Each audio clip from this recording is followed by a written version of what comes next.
Here's something interesting. Today is America's Independence Day. Well, sort of. If you're watching this video when it's released, you might think I got the date wrong, but John Adams would disagree. In a letter to his wife Abigail, the future president wrote, "The second day of July, 1776, will be the most memorable epoch in the history of America." Why the second? Well, that was the date that the Continental Congress gathered at the Pennsylvania State House, later to become known as Independence Hall, and passed a resolution declaring their independence. And later that day, the Pennsylvania Evening Post even published the headline, "This day, the Continental Congress declared the United Colonies free and independent states." So maybe the better question is, why don't we celebrate on the 2nd?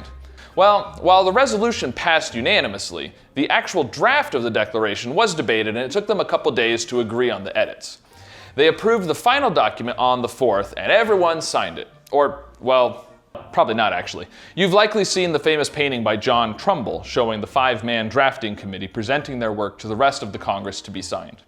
The painting is even on the back of the $2 bill. Many people erroneously think of this as a depiction of the document being signed, but that's not really historically accurate. Some of the people may have signed a version of the Declaration that day, but there's actually a lot of confusion around when the official signing really took place. The journals of the Continental Congress say that the Declaration was engrossed and signed under the entry for the 4th. Thomas Jefferson, Benjamin Franklin, and John Adams all wrote after the fact that it was signed on the 4th. And of course, many people have seen the signed copy that is dated July 4th. It's on display at the National Archives in Washington, D.C., and was even the main character in the movie National Treasure. I'm gonna steal the Declaration of Independence. But there are many problems with that story. For one thing, the representatives from New York abstained from the vote, yet 4 of their names appear on the document. It seems rather unlikely that they would not vote for the Declaration and then proceed to sign their names on it the same day. Robert Livingston was part of the original 5-member drafting committee, yet his signature is nowhere to be found. And perhaps the most obvious issue with the July 4th signing by all is that 8 of the signers weren't even elected to Congress until later. The version that was printed in the newspapers following the 4th, known as the Dunlap Broadside, simply says, "Signed by order and on behalf of the Congress, John Hancock, President," and is attested to by Secretary Charles Thomson. So then when was it signed? Well, the most likely answer is over a period of a couple of months, or maybe even more. Some of them may have signed an original paper copy on the 4th, which would explain Jefferson, Franklin, and Adams's recollections. There's a good chance Livingston's name would appear there as well. They obviously had a copy at the time that had been prepared, edited, and presented to the Congress for the vote. But this copy has probably not survived, and if it has, no one knows where it is. A few days after the initial vote, the New York delegation finally adopted the Declaration, and on July 19th, Congress resolved that the Declaration passed on the 4th be fairly engrossed on parchment with the title and style of the Unanimous Declaration of the 13 United States of America, and that the same, when engrossed, be signed by every member of Congress. So, if they had already signed the copy they intended to be the official version on the 4th, why would they need a new one? And why would it need to be signed again? It seems pretty clear that this new copy that was to be written and signed, specifically on parchment, which is more durable than paper, was to be the official declaration, originally approved on the 4th and signed once it had been engrossed.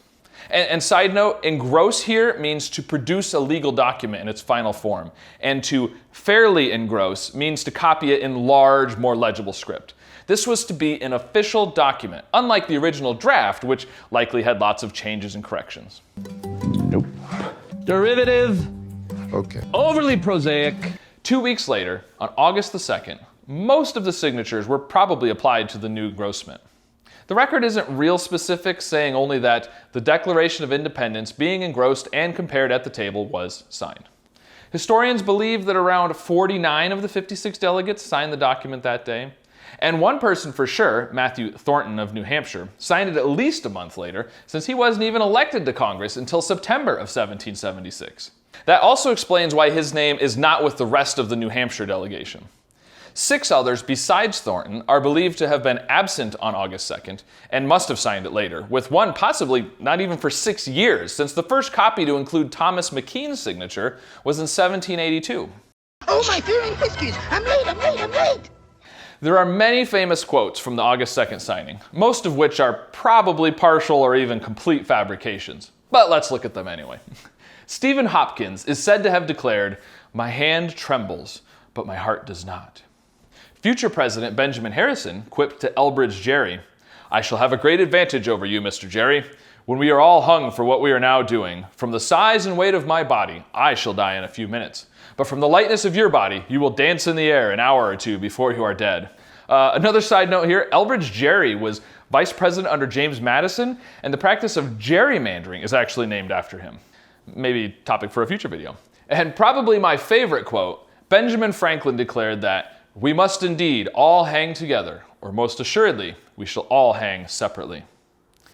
John Hancock supposedly said he signed his name large enough for King George to read it without his spectacles. This is probably apocryphal, since the parchment was never sent to the king anyway. The more likely explanation for his larger signature is the simplest one.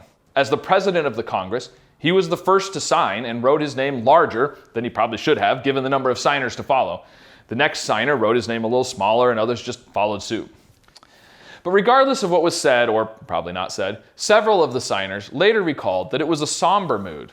Benjamin Rush, for example, said in a letter to John Adams, "Do you recollect the pensive and awful silence which pervaded the house when we were called up, one after another, to the table of the President of Congress, to subscribe what was believed by many at that time to be our own death warrants?" It seems pretty clear that the Continental Congress was aware of what a big deal this declaration was. And in fact, they even signed it differently than previous documents. Unlike the Articles of Association, the Petition to the King, and the Olive Branch Petition, this declaration had no state labels on the signers' names. They were still grouped by state, but without the labels. And this is a subtle sign of the unity of the delegates, and I think the final sentence sums it up best. "We mutually pledge to each other our lives, our fortunes, and our sacred honor." So, whether the signing took place on July 4th or more likely August 2nd is a detail lost to history. But the echoes of their courage and their unified desire for freedom still resonate today.